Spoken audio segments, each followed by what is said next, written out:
দোকানদার না করে না না এটা না দিল তো নিউজটা কোন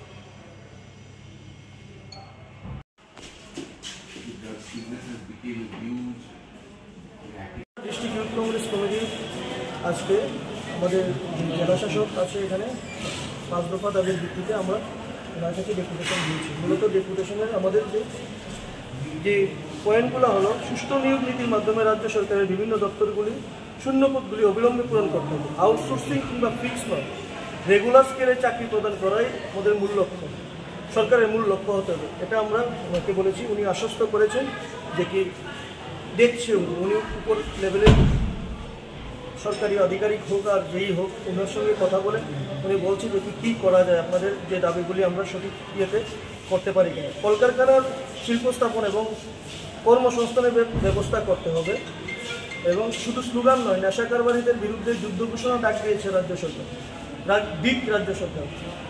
উনি আশ্বস্ত করেছেন যে আপনাদের যে 5টি আপনার দাবি আছে সেগুলি আমরা একদম পুঙ্খানুপুঙ্খ পরীক্ষার মাধ্যমে আমরা দেখছি। বাকি কথা আমাদের প্রদেশ সভাপতি বলবেন। দেখুন, আপনারা সকলেই জানেন যে পুরো ত্রিপুরায় আজকে নেশাতে জর্জরিত এবং এটা কোনো নতুন কথা না, এবং এই নেশার ব্যবসাকে সায় দিচ্ছে এই ভারতীয় জনতা পার্টির কিছু নিমকি নেতারা। এবং এটা আমি বলছি না, এটা মিডিয়ার মাধ্যমেই অনেকবার ধরা পড়েছে এবং আমরা দেখেছি যে নেতাদেরকে সকালবেলা ধরে বিকালবেলা ওদের বের হয়ে যায় এবং ওপেনলি আজকে কিছু কিছু জায়গায় নেশার সামগ্রী বিক্রি হচ্ছে। ক্লাস 8 ক্লাস 7-এর ছেলেরা মেয়েরা জানে নেশা কোন দোকানে বিক্রি হয়, কোন দোকানে বিক্রি হয় না।